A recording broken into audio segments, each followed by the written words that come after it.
Welcome to the RuPaul's Drag Race recap show for Season 8, Episode 9, titled The Realness. My name is Joe Batance, and I am joined by two conspicuously present co-hosts. From the podcast Dubious Intent, please direct all of your attention, because it's what he craves the most, to Daniel J. Brewer. Give it to me, give it to me, give it to me, give it to me. I must have your attention. Yes, hi, Joe Batance. Hello, Daniel J. Brewer. How are you doing? Even though we just spoke for 20 minutes before. I am doing excellently, Joe. I'm getting my first looks at your new place. I see behind you. It's either you rented this place furnished, so either they have great taste, or you just basically have a picture from a catalog hanging up just within camera view behind you to make it look like you're in a furnished room. It's a green screen. That's what I thought. Excellent. I'm actually sitting in like a rat-infested alley. But it's only partially furnished. There's only it's partial. The part that I'm in is particularly furnished. Okay, so is it? Did they build it that way? A particularly partially furnished apartment. Yeah. I got nothing. Mm-hmm. I got nothing. Move along. And from the podcast, Pod is my co-pilot. Give a warm Talladega welcome to one Taylor, the Latte Boy. I'm just thrilled to see in the script that you didn't actually refer to me as Michelle Williams. Oh, I forgot about that. That will come up on Thursday. Yeah. Yeah. So, how are you guys? I'm doing very well, Taylor the Latte Boy. How are you doing? How are you feeling? We're on the countdown to the finale and whether you will be there. Yes, no, I will be there. It's taking a lot of protein and less carbs in my diet, but I'm actually doing really well. And thank you for those of you who have said you're worried about me, which it wouldn't be either one of the two of you.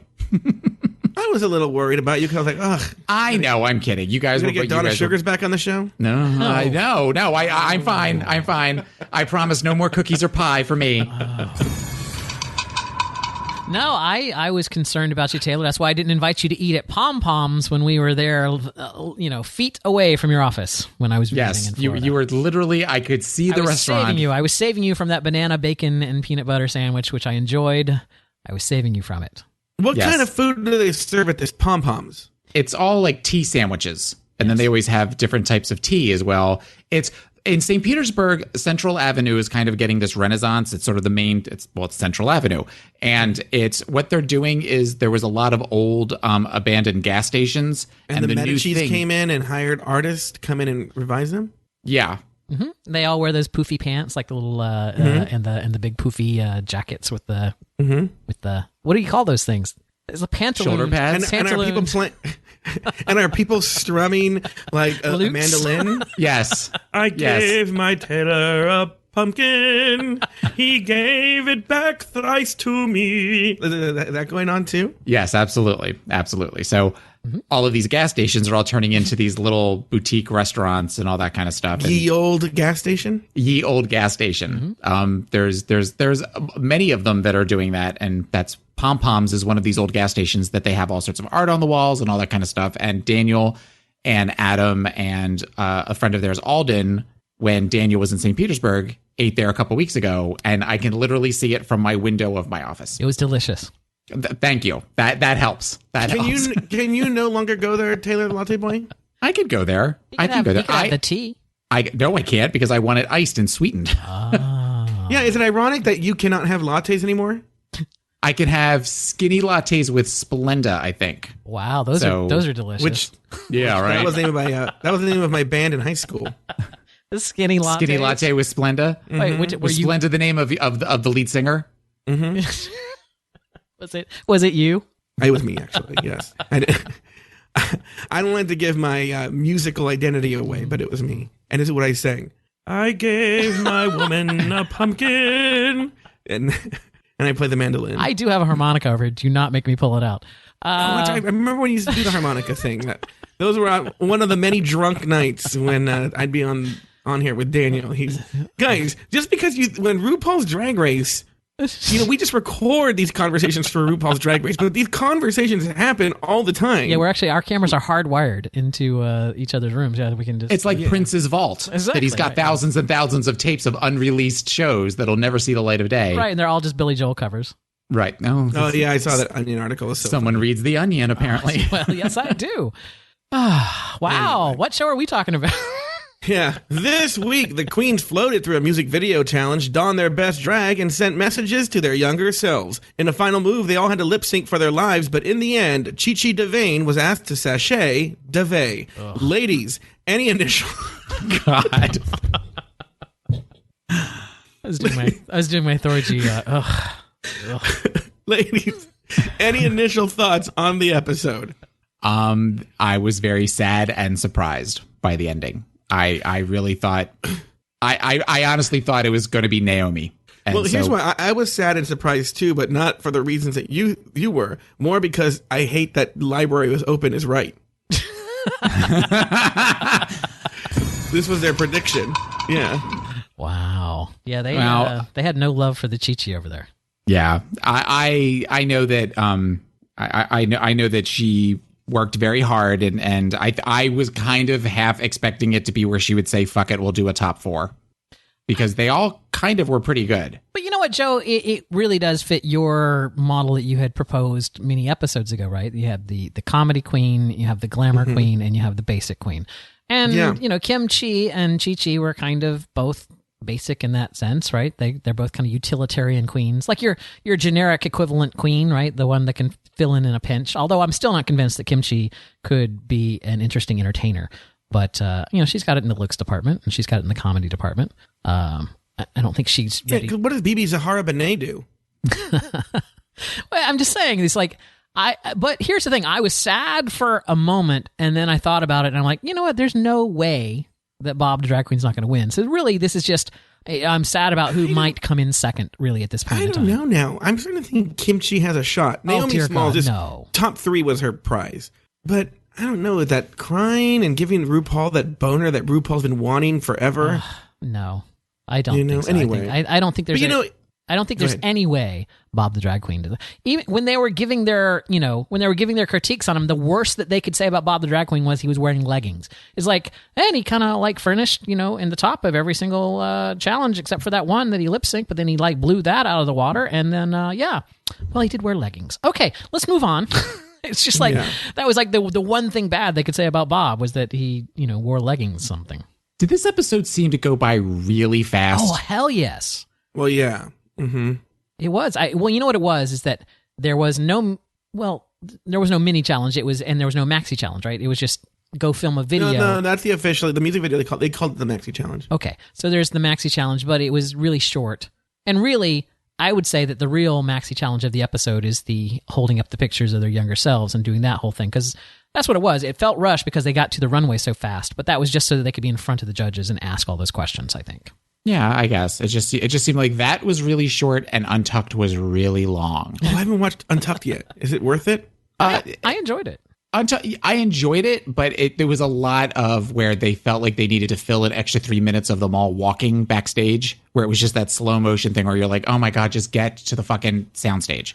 Well, yeah, this episode is always, it's tough for us to do a recap on. It's a tough episode, I think, for them to edit because there's not much, all the conflicts have been resolved. Everything's just like, okay, let's just finish this episode now. And I think that was the theme of this week's Untucked, right? Was a lot of them just saying, it's over. I don't have anything else to do.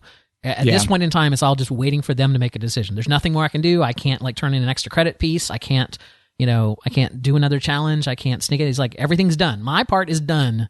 And now I just have to wait and see what happens.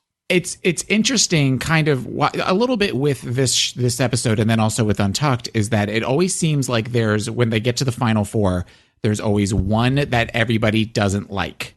And there's always kind of that last conflict, usually in Untucked, where somebody will say something and then it pisses off the other 3. And then that's kind of what the last Untucked about. And this was where it seemed like they all genuinely liked each other. They all were genuinely fond of each other. And I think in Untucked, one of them even goes, they go, what the hell are we going to talk about? Derek's not here to make fun of anymore. Yeah. So it's nice to see that. It's definitely, and especially among 4 very strong, for various reasons, competitors. After Derek's elimination, the girls walked back into the workroom and praised their former opponent. They congratulated themselves on making the final 4, and Naomi tried her best to make herself look ugly. The next day, in the workroom, RuPaul surprised the girls as they entered the workroom already in full makeup and immediately delivered the final maxi challenge. For your final Maxi Challenge, you'll star in the official music video for The Realness. Y'all need to serve some hashtag top 3 realness. Because the queen who gets eliminated tomorrow will be edited out of the final video forever. Yes, forever. Gentlemen, start your engines. And may the best woman win. Okay. It's not like they show us the video. It's not like we got to see any of the video. It's like the video wasn't even put together. So like making a big deal about how they're cut out of a video. It's like, it's more correct to say they just were never put into the video. I thought for some reason the year with Bianca that Darian Lake was in the video. She is in the video. They kept the top 4 in the video on that to see that walk.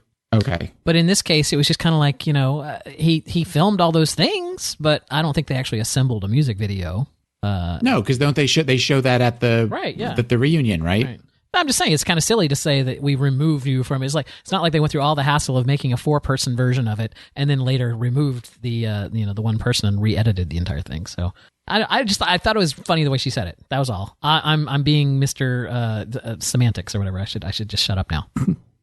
Well, so this was a tough. I usually so write the script and pull the clips. Along with Captain Shade over there, I'm like the other useless superhero. I show up and argue semantics with people. Semantica. Mm-hmm. I'm Captain Shade's sidekick, Semantica. Oh no, it's Captain Shade and Semantica. I was trying to think of what Semantica would say. All right, so. So for the listeners, Taylor and Daniel know this already. I usually write the script and pull the clips. Now I pulled the clips this week, but this episode was very, very visual. Yeah. And so that made the whole, I tried to find ways to pull clips, but maybe we can do this actually. Daniel. Yes. Do you have the song The Realness queued up? I don't, but I can. Can you have it queued up? I'm going to do an impression of what it sounds like audio only. Real is what you feel. Feelings aren't real. Yeah, work it, queen. Move those legs. Beauty. Feelings aren't real. Elegance. Work it. Show me that tight pussy you got there. I can't lift my legs. I don't have any ab strength. Yeah, spread those cheeks and show me that tight hole. Oh, God. What episode did you watch? I think we just diverted. Yeah, I think you actually watched the porn. That's what it was. Just like the way he was directing them, it was like he was directing porn. He was. I think there's a good chance that there's a cult video with his name on his IMDb page. I think you're giving him too much credit with cult. Sounds more like Bait Bus. Tim Tales.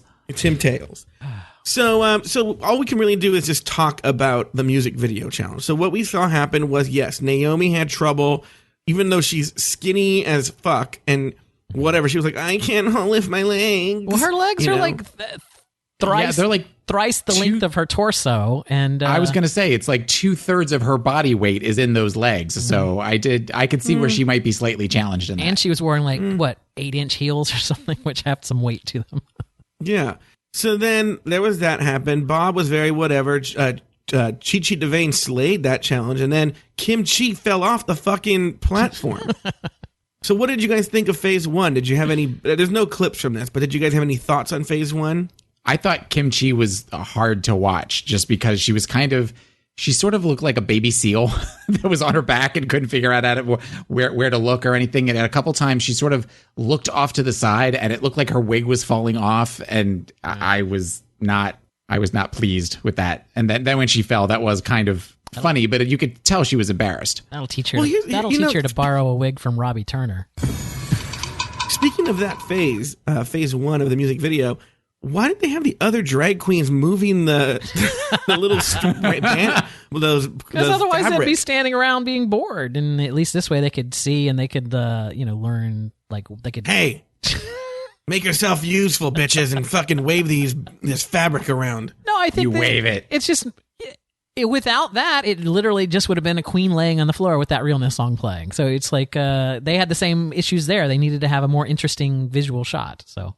Well, but they could have had production interns do that. Yeah, there are people standing around. You clearly see it. When Kim Chi falls, there's people just standing there. Right, but whatever. They put the queens there, whatever. You know what? If I was there, I would want to do it because that way I would get to watch someone else do it and learn from their mistakes before it was my turn. That's a good point. That is a good point. So any other thoughts on phase 1? No. I mean, we'll see next week. I mean, it's going to be a RuPaul video. I mean, it's RuPaul videos are never amazing. They're always just kind of I actually really like Sissy That Walk. Sissy That Walk is probably the best one that did they even do a video last year? What song did they use? They did. It was for that horrible song. If only there was an internet in front of us. Not Born This Way. Born Naked. Born Naked. Yeah. Oh, really? Yeah. That's a horrible song. Yeah. So. Well, I think you just said that. Hey, Sissy That Walk is on Jay Ellis's rotation, his workout music rotation. Is this what we're doing again? Is this what we're doing again, Daniel? Where it's the Daniel gives us minutia from Jay Ellis's life? I was just bringing it out. Well, he has a screen share of his music right now up on another monitor, and you can see what song he's listening to right now at this moment. I think Jay Ellis has a periscope constantly on him, and Daniel just watches it. That's impossible. Daniel's wearing pants right now. By the way, Taylor, this is probably going to come up on Thursday, but Taylor, did you know this?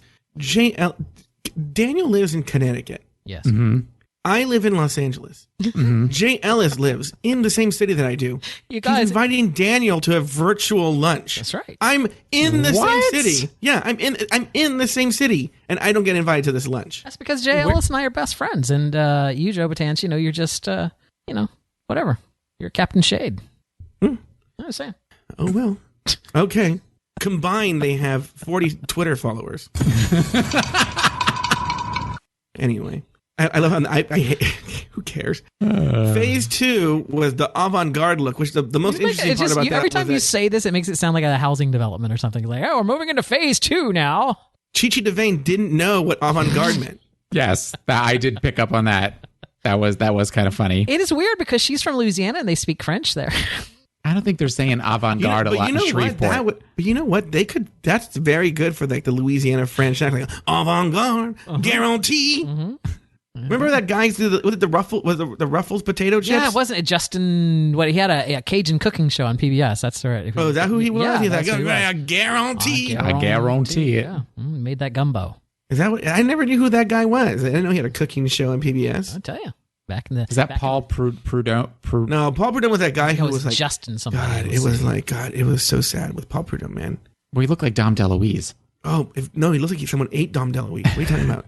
It looked like Dom DeLuise ate Dom DeLuise. Actually, his name is Justin Wilson, and he had here's his little clip from his PBS show. I got a story I want to tell you. There was a city-sneaking friend with me what went hunting for squirrel year before last. He went in the swamp down near where I live. And it's hot, too early to hunt them squirrely now. Was any of that in English? Ladies and gentlemen, Mr. Adam Burns. Justin Wilson. I don't know. Okay. I don't know. I'm so lost right now. Go ahead. Move along. So no thoughts on the avant-garde section? The Kimchi's bird dress was awesome. That was probably my favorite of the 4 looks. I liked all of their looks, actually. What about phase 3 when Bob was at the mirror? Kimchi, I think Bob and everybody else at the mirror except for Naomi. Yeah, Naomi kind of laid along a chaise lounge. So, yeah, why does Naomi always like needing a rest? I think it's more of when we see the video, we'll probably see them all doing that. It's just that was what they chose to show us last night, right? It's like I think there will be staring in a mirror shot for Naomi somewhere in this video when we see it. Okay, so there's no script officially this week. I'm gonna try and do you think I can improv a script right now? I don't know. Yeah, you're. I'd like to see you try. You're in Kenny Harrison territory now. Yeah. It's elimination day, and the girls are back in the workroom. And of course, we have another series of mirror moments. This time, what did you learn about yourself? First up, Bob the drag queen. Oh, what do each of you think you've learned about yourself throughout the competition? I've learned that apparently I can come off as very arrogant, but attribute it to confidence. I've not always been this confident. I was like a little chunky kid. I was really effeminate, really dark skinned, and kids can be mean to you. So once I found out what I was good at and I really embraced that, people started to like me. Find something about you that you like and focus on that. If I don't like my face, if I don't like my skin, if I don't like my weight, I think to myself, I have nice teeth. And it may just start with one tooth. Look at that tooth. That's a nice tooth, man. And then once you can accept that little thing about yourself, you can just accept you for who you are. What did you guys think about Bob the Drag Queen's little confession about his weakness? Now, Taylor, you work in the field where people have to reflect on themselves. Did this strike a chord with you? It's funny that you mentioned that, because that's what I was going to say. I had a client today that I pretty much had a very similar conversation with. He's very, very down on himself, and you were like, "Look, you have great teeth. Well, that's all you have going for you." No, I didn't say that. But we were able to focus on one thing that he has done in his life that he feels accomplished for. And I said to him, I almost said, not verbatim for what Bob said, I said, that's your starting point. That's your starting point for finding things that are positive about yourself and things that you can grow from that particular place. You sat here for 45 minutes telling me you've done nothing, and then in passing, you mentioned this one thing. That's your starting point. That's where you go from. And he seemed to respond to that. So when Bob was talking about this, that's what was going through my head as a clinician. Daniel, what were your thoughts as someone who has nice teeth? I don't have nice teeth, but I mean, I don't have cavities or anything. But no, it is what it is, right? I mean, it sounded rehearsed in my mind, but that's just. But I would do the same thing if I was on that show. I would know what I was going to say on the last episode as well. I would already know that they're going to ask those questions, right? They're going to want Well, clearly, a producer told Chi-Chi, "Hey, ask everyone what they learned about themselves." Yeah, well, maybe. But my point is that, I mean, it was a nice speech. It was a nice, I don't know that I believe it, right? Mm-hmm. But, that's very fitting with his character that he's portraying. All right. And by the way, I don't mean like character that he's portraying as in like producers created this character. I'm just saying that's the Bob the Drag Queen character, the overly optimistic, positive person. And he may be like that in real life. I don't know, but I don't know. It was fine. It was fine. I didn't have a problem with it. I don't know why I care. Go ahead, move along. Did Daniel just have a conversation with himself? I did. I think so. Do I need to schedule you for 50 minutes? I know. Next up, Kim Chi gives us a little peek inside of her. I've learned that I can't walk in heels, I can't dance, and I have a lisp. To be honest, you could be overweight, you could have a lisp, you could have jacked up teeth, but you too can turn it around. See, the script should have said, and then Bob turned to Kim Chi and said, let's have a Pikachu. Oh. Nah, see? No. No? Okay. No. And then later on, we can go eat some Pokemon. Oh, God. That was so bad. Aren't we only like 20 minutes in and we've already fallen off the rails? We have. Oh, my God. This is so horrible. Please, move along. Should we play Chi-Chi's? Or do we want to... Next up, Chi-Chi cheats and tries to... chair a Chimini to go to Chicago. How much I hated where I was from and how I talk. I never ever thought I was funny. Like, I never realized all of that until I got here. This is why I think you've grown the most, honestly. Yeah. This is why. My journey in this competition has been up and down. Making the top 3 would be a dream come true. This means a whole lot to me. Any thoughts on Chi-Chi DeVane's little confession there? I don't get why Chi-Chi talks about the fact that she's from Louisiana all the time and then trashes the fact that she's from Louisiana. She kind of flip-flops back and forth on that. Yeah. Girl, that's just what you do when you're from the country. No, but I'm from a small southern town, and it was a very love-hate relationship. I look back on it now, fondly, and I go and visit there, but I wouldn't want to go back and live there. It's just, it's kind of one of those, that's where I'm from. I got out of there, and then after some time has passed, it's like, yeah, okay, well... it was part of my life. I didn't hate everything about it. I had a couple of friends who grew up in a small town. I'll tell you about them. Here's a little ditty about Jack and Diane. 2 American kids. Here's the thing. Those are two separate... Sticking on chili dogs. Hold on. Outside the Hold on. You're conflating 2 separate John Cougar Mellencamp songs because you started talking about pink houses and then you busted out with the lyrics to Jack and Diane. So, a little research here. Like, hey, you didn't write a script. What are you talking about? I was talking about my 2 friends, Jack and Diane. You used to like sucking on chili dogs outside the Tasty Freeze. Oh, yeah, let's move on before all of our audience has up and gone. Rock on. Naomi has this to say. I need to stop comparing myself to others and just appreciate what I have. Because what I have is amazing, and I just need to own it. I don't need to be doing death drops and stand-up comedy. But you know who does death drops? Bob. Known for her death drops. I really did find myself here. That's like the best prize. I'm so proud of myself. Oh, she's proud of herself. She found herself. She's proud. Yep. Yeah, she's got a... Here's the problem with this episode. It was so hard to pull clips because... Can we just... I mean, how much work did you put into these clips? Because at this point, can we just... Here's the thing. There's not every. It was so hard because everything about how awesome everything is, and they learn so much about themselves, and they've grown so much, and I was just like, ugh. So Joe, God damn it! Why can I never remember the goddamn Mirror Moment song? No, it's not that one. I'll edit that out. So I mean, here's my. I don't know. We're just so all over the road right now. It's just my feeling. It's a tough episode to do. Then let's just talk. Let's just talk about the episode, and then we won't have the. That's the fine. Thing. It's just, That's fine. I don't know. I'm completely fine with that. Okay, great. Move along. If any relevant clip comes up, we can pull it. It's already pulled. Right. Oh, you mean we're not going to play the clips of where Bob talks to little Christopher? Oh, we can. Oh, we have them. We can. I don't. That was sarcasm. Yeah, all right. So look, they did the thing. They filmed the video. They had their mirror moments. They had. And speaking of mirror moments, what have you learned about yourself doing this podcast, Joe? I learned a lot, Daniel. I learned that I have diabetes. Oh God! Really, I have diabetes. I know. I wanted to be just like you. My mom doesn't know I have diabetes. Oh, wow. God. Yeah. And in fact, I also learned I'm scared of the dark. But here's what I do, Daniel. I take my phone whenever I'm nervous. I turn it on. And you can use the flash camera as a flashlight.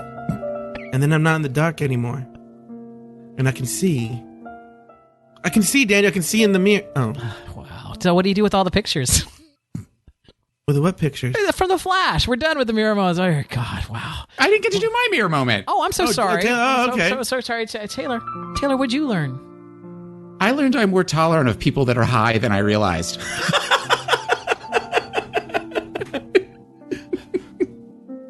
Okay, I want to do another mirror moment. Oh, dear God. Yes. I learned not to leave the show for a week or everyone's going to be very fucking negative. All right. I also learned, Daniel, I'm starting a foundation because of what I learned. Yeah? What does the foundation do, Joe? Foundation for thirsty wigs. Daniel, you may not know this. There are a lot of thirsty ass wigs out there. You take your wonderful flowing hair, all nutritious. You take it for granted.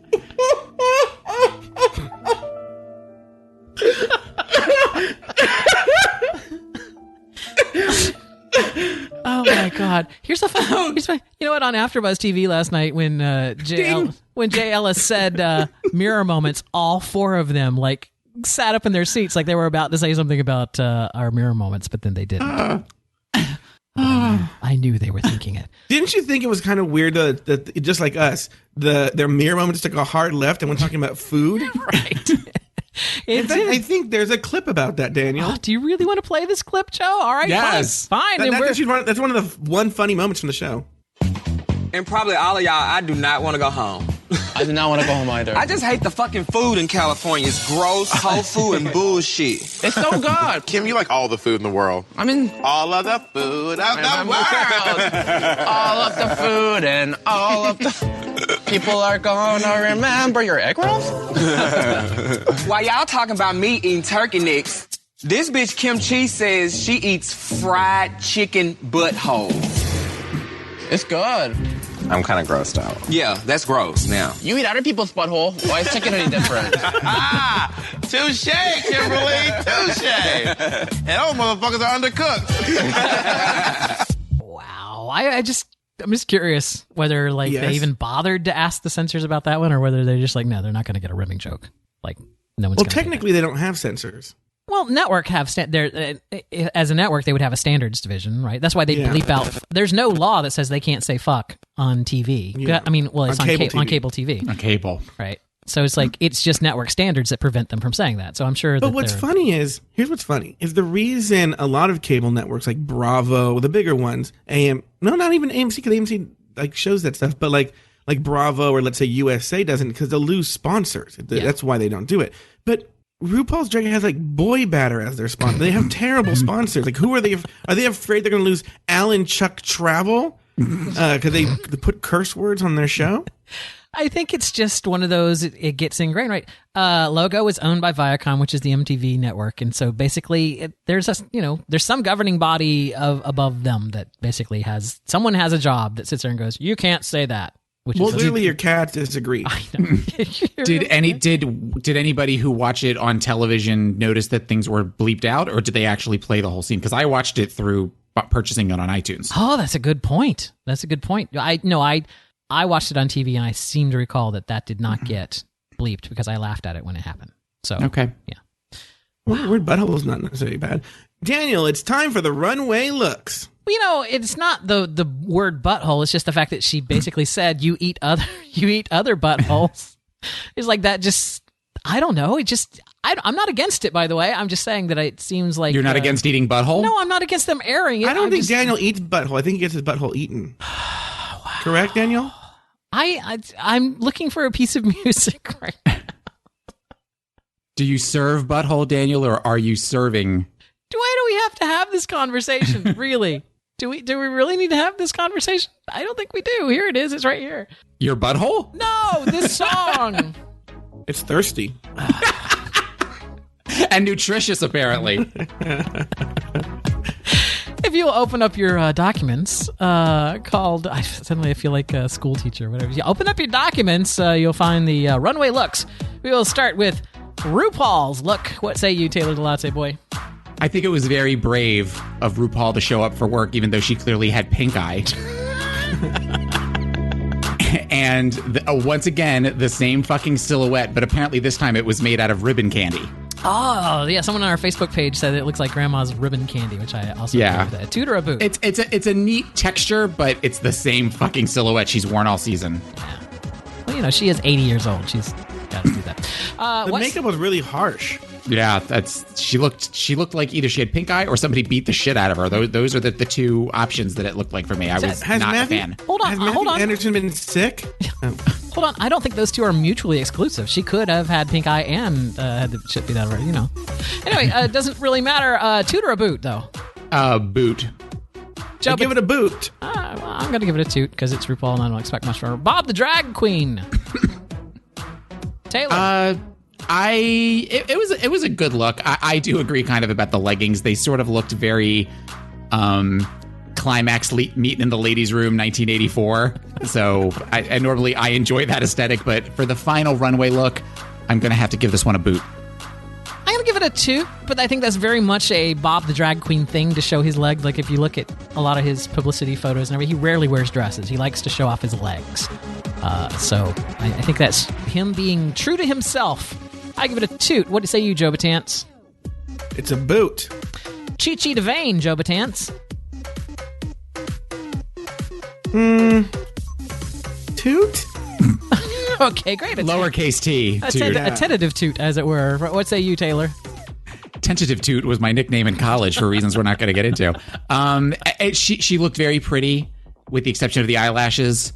I kind of think this shows sort of the arc of how much she has grown over the course of the season. So I'm going to give this one a toot. Okay, great. I give it a toot. It's a standard pageant dress, standard pageant hair, but I liked it. Finally. No, not finally. Not finally. Penultimately, Kim Chi. I'll go ahead and start this one. I give it a toot. What say you, Taylor? Toot. My favorite of the four looks. Except for the stupid head thing, but the dress itself I thought was gorgeous. Definitely a toot. Joe Batance. It's a toot. Excellent. Toots all around on that one.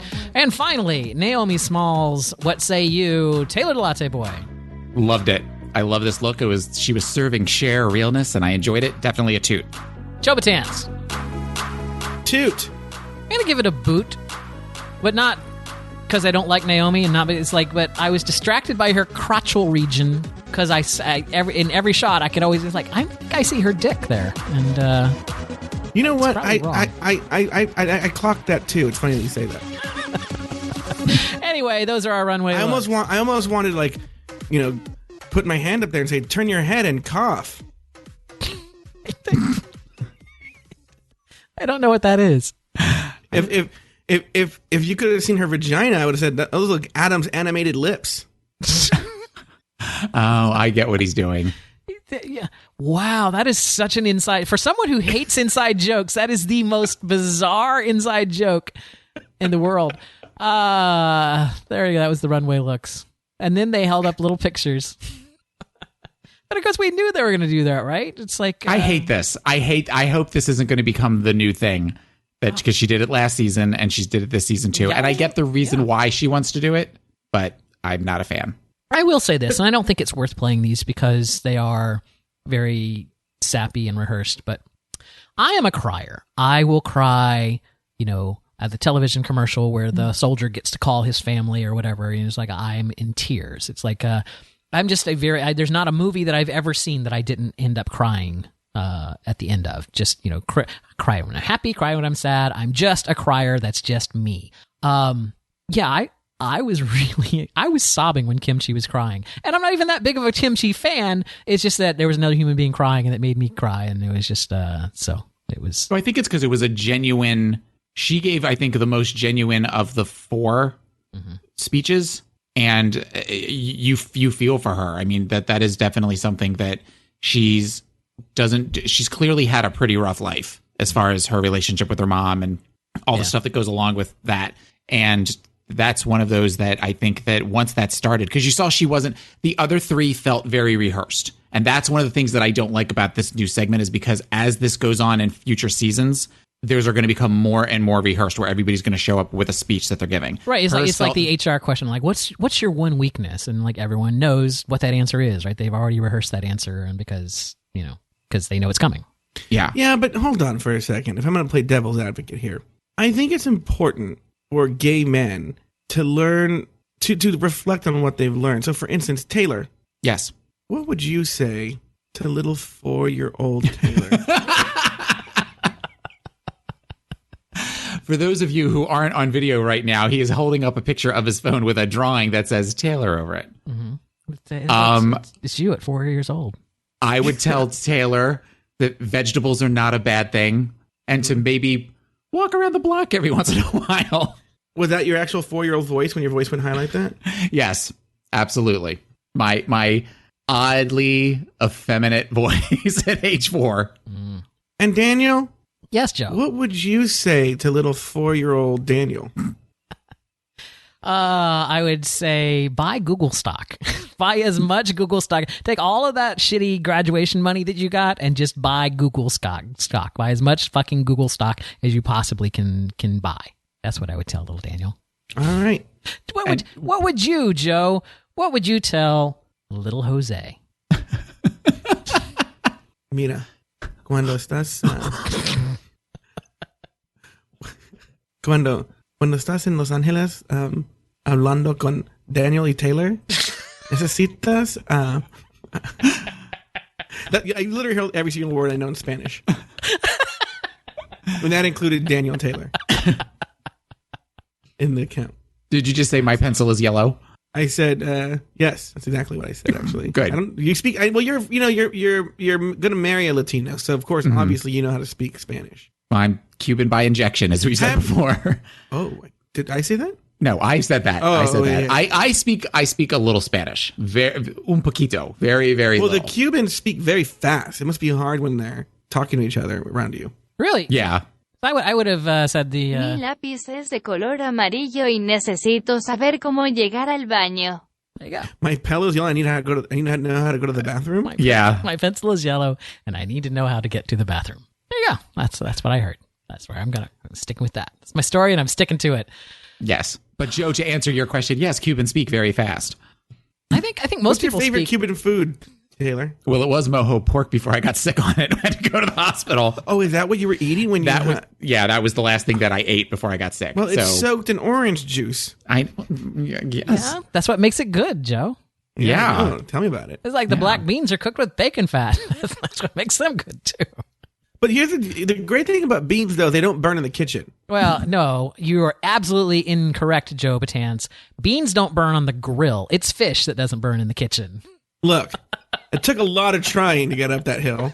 But now we up in the big leagues. Taking your turn at bat. As long as I'm here with Daniel and Joe, baby. There ain't nothing wrong with that. Wow. Off the fucking rails. The show is so off the rails. Well, look, here's the thing. If we're going to have a show, there's not much to this episode. Then fine. Then we're done. Then let's get to the critiques, and then we'll wish them happy trails or whatever. He's like, here's the judges' critiques. This is what the judges said about Bob the Drag Queen. Bob the Drag Queen. Spandex leggings. Not so much for a best drag. I would have loved to have seen a gown. The makeup has always been not great. Right. There was some growth with the looks, but, you know, if I'm buying a ticket to Bob's show, it's not to see glamour. It's to be entertained. She's been consistently smart with her humor. The Snatch game was stellar. Oh, I also like the Shady Politics ad. I thought that was really funny. I think my number one Bob moment was chocolate chip cookie. Shut it down in the acting. Really, every challenge, Bob rose to the occasion and was able to inject Bob the Drag Queen into that challenge. That's what she said. And then here's the judge's thought of Chi Devane. Chi Devane. Look at how far she's come. She had to lip sync for her life twice, and she not only saved herself, she killed it. Like we had a come to Jesus meeting during I'm telling you I'm not going. The Bitch Perfect challenge, that was a high point. She was upside down, lip syncing, twerking. Yes. I mean, come on. Also, the book ball was a shining, glorious moment for Chi Devane. As great as she looked, looking at the four queens on that stage today, I didn't know if she's as original as the other ones. You know, Chi I've seen done before, but I'm in love with Chi. Right. As a judge, I don't know what to do with that. She is one of the kids who come from the sort of backwoods of drag. She doesn't have to do the outfits that people in big cities come to expect. But in this competition, judges wanted to see more, and she delivered more. Any thoughts on those two? Either of those two, Taylor? Two things. One, Bob's makeup was rough looking. I forgot to mention that in the runway looks, especially in Untucked. It was like blotchy. Yeah, in the main show, it wasn't as bad as it was in Untucked, and I don't know if that's Untucked, she was orange. Yeah. She was. What was the one that they said, "Girl, look how orange your face is"? I think it's just the stage lighting tends towards purple or something, and so maybe it doesn't look as orange on the stage. It was rough. Yeah, but in Untucked, I agree with you. In Untucked, yeah. My other thought is, I wonder, did Naomi have to lip sync twice or once? I think she only lip synced once. Okay, because I'm wondering if that's almost, because they talked about how consistently strong all four of them were. I wonder if the fact that Chi, even though she did two amazing lip syncs, that was kind of her fall from, like, that was the defining moment, that she, among everybody else up there, had to lip sync twice. Yeah, well, I mean, if you count last night's lip sync, she lip synced twice, but she did twice. They showed both of them, where she did the one where she was in the neon, and the other one when she did I'm Telling You I'm Not Going. Oh, Chi. No, I'm talking about Naomi. I'm sorry. Naomi, if you count last night, she lip synced twice, but because she sent Acid Betty home, that was her lip sync. And then Bob the Drag Queen sent Derek home. But the only one that didn't lip sync was Kim Chi. But I think Ross kind of nailed it on the head, right? Which is like, everything she's doing is kind of basic and it's been done before, but you kind of like her, and it's just her star power, her personality that's really kind of winning you over there. And I think, just hearing back Bob's accomplishments, right, and you think back to all those challenges, you kind of forget that he was really fucking awesome, right? It's just like, I even made a statement early in this season, right? It's like, can we just go ahead and give Bob a prize and let other people shine, just because he was just dominating the competition so much? And it's like, you kind of forget. It's like, oh, that's right. He did that amazing Bitch Perfect, bit that everyone was laughing about. He did the Snatch game that everyone was on the floor about. I totally forgot about Empire. Yeah. Until they showed the clip, and now he was amazing in that too. Yep. And it was just, so I'm just saying, it was just like, I would be so shocked if Bob the Drag Queen doesn't walk away the winner. But anyway. Joe, I think everybody would, yes. What? Any thoughts on Bob or Chi? No. Okay, great. Let's move on to Kim Chi. Lil Sang. That's what he's called. Kimchi. She can definitely serve a look better than nobody's business. I loved the wonderful Wizard of Oz challenge. Yeah. And what she did with the stripes with the little woman, I thought it was really, really smart. When she did the book ball and created the paper wig out of pink pieces of paper, it's phenomenal. My favorite moment with Kimchi was the first time I saw her. And I thought, what in the hell am I looking at? The interesting thing for me was watching the struggle of not loving who she is and her skin. I kind of went through a very similar thing when I did Queer Eye. It was like that thing that I was hiding was like, oh my God, you're the queer guy? Then it was like celebrated, and you're like, wait a minute. I think that's going to happen with her owning it and saying, wait, I'm being celebrated for who I am, lisp and awkwardness, and she will get there. But does she have the ability to command a stage and work a crowd? And I don't know. She has the capability to change drag a little. You know what I mean? Yes. To really sort of shift it in a very new 2000-something sort of way. And I'm curious to see where it goes. Now, I got to admit, when I saw this critique the second time around today, I knew in my mind, my cat is going insane in the other room. I knew in my mind that Joe was going to be writing the script at that time, which of course turned out to be not true. But usually Joe would be writing the script at that time, and I thought to myself, it's like, I bet you he's going to throw in a line about, and Carson Kressley finds a way to work in his 20-year-old television show. You know, it's funny that you say that, because as I was listening to it right now, I was all like, listen to him going like... Well, you know, back when I was on Queer Eye for the Straight Guy, they hit he just called it Queer Eye. 90s. He's like, when I was like QE... I also think it's funny that he was able to hide the fact that he was, From who? The people didn't know that I was gay. I blended so well, but then that darn TV show outed me, but I'm happy for it now. Anyway. When Wonder Woman is in the invisible airplane, do people just see her floating through the sky, Taylor? They do on the old TV series. They did, where just kind of it was a little doll that was sitting like in a seat in a plastic airplane. That was not a doll. That was actually Wonder Woman. She was just sitting very still. How dare you? So in the comic books, if you can't see her unless she like opens the hatch or something, and then just the part of her that's not covered by the actual plane. Wait, what if it was Deep Game, where on the TV show what you said is a doll? It was actually she painted on the invisible plane her sitting there. So she really was invisible, but you thought, oh, I can see her sitting there because she painted it on the outside. So that she might do that as a defense technique when she fights Optimus Prime. And Sarcastica. Or wait, no. Optimus Prime always wins. And Semantica. Anyway. Any thoughts on Kimchi now that we've covered everything else about everything but Kimchi? I mean, at this stage, we've said... It looks like, just so everyone knows, right now we're looking at Daniel on camera, and he's like, I'm trying to get my cat. His fingers, I'm trying to get my cat to jump up in the chair so he'll shut up. Oh, good. Yeah, so that the cat will be louder into the microphone. That's awesome. That's that great Optimus Prime decision making that we're seeing up here. He only meows in the other room. I don't know what his problem is. He's very upset about something. I don't know what it is. I have no thoughts on a lot of this. I'll be honest with you. It's like either everything that's been said has been said. I know. Yes, Kimchi has issues. And that's where I'm at. So, yeah. All right, any thoughts on Naomi Smalls? Did we play her clip already? I was going to say, did we play the Naomi Smalls clip? Do we need to? All right, we'll play it. Well, we played the other three. Let's move on to Naomi Smalls. She has upped her game, and she has brought it to us on a different level. The Wizard of Oz moment was such a game changer. Yes. My God, that was really the turning point for her. I mean, haute couture, high-end fashion. Now, in the video, I really loved her avant-garde look. I love that she knows her brand. I think the turning point for me was in the black and white movie runway look, and she had that beautiful gray makeup. And then out she comes in the book ball in that paper dress, which was straight off of a runway somewhere. Her POV became OMG for me. LOL. She's one that in a year or two will be killing it, but I think she's just not there yet. I don't believe that at all. Really? We can all get better. But compared to the other girls at this point in time, I don't think she's there yet. I do. Her drag is really good and polished. And she's fashion. She's posing, which gives me the chills every time she does that thing that I wish I could do, but my belly gets in the way. I guess what I'm about to say. I agree with Michelle. What? I know. But I think what she did this season is worthy of being in the top 3 and maybe even taking the crown. Okay, any thoughts on Naomi? I love how you were like, well, we played all the other ones as if Naomi was going to listen to the show and like be sad that we didn't play her clips. There may be people out there that are Team Naomi that want to hear there that. There are a ton of them. I'm sure there's people that are Team Naomi, but I don't think they're sad.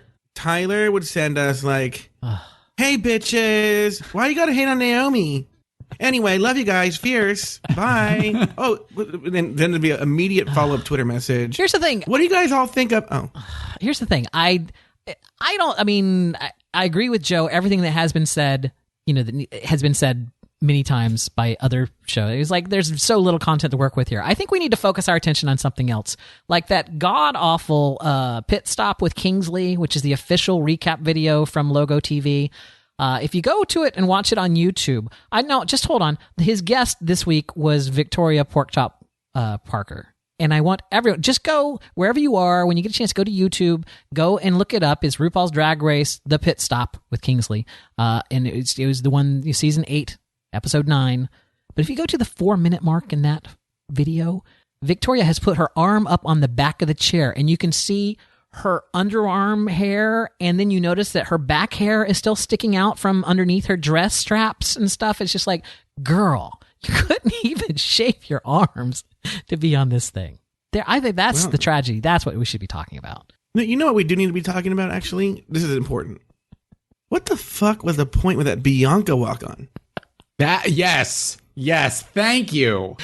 I think there was a very good reason for that Bianca walk-on, and I'm going to try to find it right now. So go ahead. Because she got in full makeup, like full drag to walk on for 10 seconds? Do you think that was like a contract thing because all of the other winners came back and she wasn't able to, so they said you have to make at least one appearance because all the other winners had made an appearance? She might, you know what it probably was is WoW, or is it Logo, that have their own other little shows with queens? Like Alyssa Edward has Alyssa's Secret or whatnot. Maybe does Bianca have anything? Does she do anything like that, or she appear on other shows? She started one on YouTube last year, but she quit doing it, and because she was off filming Hurricane Bianca and doing her tour and all that stuff.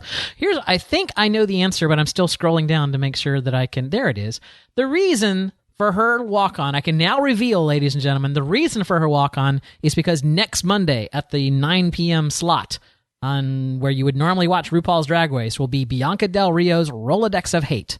Will be actually airing during that slot. So it was basically just a promo. No, they didn't mention it at all. Okay, I was going to say, did like a banner come across the bottom of the screen for people watching it on TV or anything? But you're saying that they had the foresight and knew that then in July? I have no idea. I bet it was a contract thing. I bet it was that they all had to come back, and then because and they didn't want it to look like their most successful winner. I'll tell you what it is. I may have cracked it. While you're saying that, Taylor, Daniel, see if you can find that, because they did Photoshop Bianca into the picture with RuPaul. So maybe she showed up for that photo. She's not. She has on a different wig, though. Oh, she does? Because the wig that she has on in that picture, it's very Carole King, kind of just this crazy, like, crinkly big hair. And she had on like a turban in the other thing. Yeah. I don't know why. Yeah. I don't Who know knows? why. Whatever. I mean, she could have been performing her show in LA and just did a walk on, whatever. We can't necessarily assume just because we saw her in full drag that was like she wasn't doing something else and just did a swing by or something. She was there to go. But she was stopping by to pick up a check. And so she wanted to look nice. I don't know. It was even pointless for the show. Like even they were like, "What is going on?" Wait, I've cracked it. She was on her way to the shade tree. I remember. Go ahead, Taylor. I remember back in the day, back when Blockbuster Video was still a thing, and we were in the dorms. Me and a bunch of my friends rented some like comedy VHS tape, and the big deal was that Andrew Dice Clay was on it. Yes. This is back when he was still kind of popular. This was back in the early 90s. And it was these 4 performers doing stage performances. And then in the middle of it, they had this weird, like, behind the scenes, like behind in the dressing room, where he kind of walked in and was talking to clearly the owner of the, the owner of the comedy club, or the producer of this thing, and 2 like girls in like bikini tops and stuff. And he pretty much did jokes for these three people, and they were doing the fake laugh the whole time. They were doing the like pointing at him and stuff, and then he just sort of walked off stage. It was this weird 5-minute thing, and that's what this felt like to me. I know I'm the only person who knows that point of reference, but that's what it felt like. Well, there you go. Thank you. You're the only person that knows that reference. Actually, I'm going to point this out to you again. Wow, we don't know anything, so we're just speculating on all this stuff. So please don't. Let me ask you this question, Daniel: was Bianca really in front of the queens when she went on there? Was Bianca really in front of the queen? Oh, dear God. No, here's the thing is, I don't know that it doesn't seem to be shown. Do you see any picture or do you just see blackness? You just see blackness. No, I just see blackness. I see a picture of Derek. Bianca is wearing that same outfit that she walked on with in the People exclusive with all the fast winners or whatever. It's like the People magazine spread that they did. So it could have just been for, they needed for her to come back in and shoot that. And hey, why don't you come and do a walk-on this show? That would be my guess. Makes sense if they had to do them on the first episode to have somebody come on at the last episode too. Yeah, and plus this is all in LA, right? They're filming this in LA. It's not like they had to fly out to Micronesia to the Survivor Island to go do a walk-on or whatever, right? This is in LA. And as we've learned from my co-host Adam Burns, everything in LA is right next to each other, so it's really easy to get to things. Anyway, they all lip synced. They sure did, Daniel. They sure did. And you'll never guess what song they lip sync to, Daniel. Yeah, spread those cheeks, baby. Give it to me. I didn't actually know that there were other words to the song other than the realness. It's like when they broke out into a verse, I'm like, wait, there's other words to this song? How did I not? I don't think I ever listened to it that far. We're going to move into the house. Oh. We're never going home. At the end of the day, although they all turned in lip sync performances, only one would sashay. DeVay. Ladies, I've made my decision.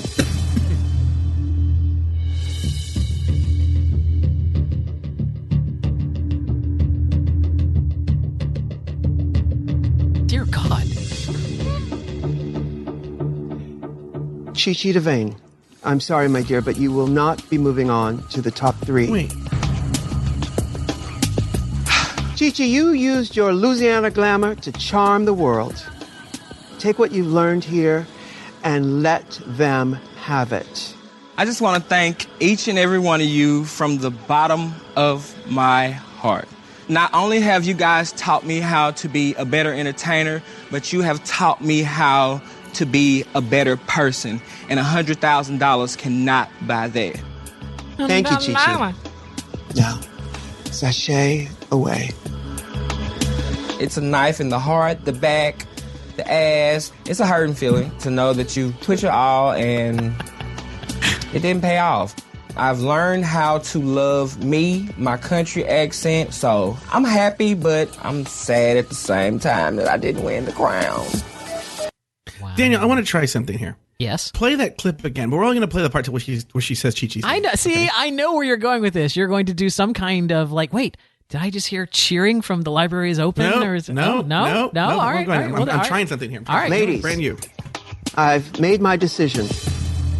Good morning, everybody. Welcome to the Talladega radio station. It's going to be a warm 72 degrees here. Make sure to go see Prince in concert this weekend. It's going to be a warm day this Saturday, too. KFWB. Chi-Chi DeVane. I'm sorry, my dear, but you will not be moving on to the top 3. I wish I would have thought that out more what to say. Ran out of things to say. It was so long, I was like, I can't believe it's still going. That's awesome. That's awesome. Wow. Nicely. Well played, sir. Well played. There you go. And that was the show. And then some stuff happened. And I was sad. Were you sad, Taylor? Yes, I was sad too. So somebody who I didn't necessarily, I didn't dislike in the beginning, but just sort of was somebody that I thought was going to be a throwaway. To see her arc was really fun to watch. And I think we all thought that she was going to be in the top 3. Well, yeah, so she was going to be that underdog that made it all the way through to the end, and I was surprised when she said her name. I know a lot of people were. So, but like I said, I was sad, and then I was immediately like thinking about it. I'm like, they're just fighting for second place at this point. So we said it last week. We'd be fine with any of those people in the top. Oh yeah, three. no, absolutely. So it wasn't like I was like, ugh. Yeah. I was like, okay, I'm fine with that. I'm fine with that top three. I think it's a good looking top three. Yeah, I mean, ultimately, right? It doesn't really affect my life that much. It's like the Tuesday, May 17th, when I go back to work.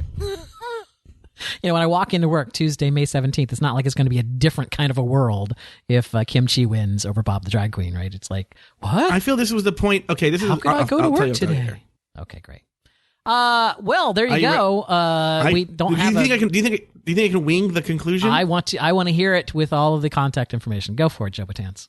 Well, that concludes this week's episode of RuPaul's Drag Race Recap. Follow us on Twitter at Drag Race Recap. Friend us on Facebook at facebook.com/Drag Race Recap. And make sure to visit our website at dragracerecap.com, where you can find all of our contact information, leave us a comment, and find all of our old episodes. So, until next time, for Daniel Brewer, Taylor the Latte Boy, and myself, sashay away until next week.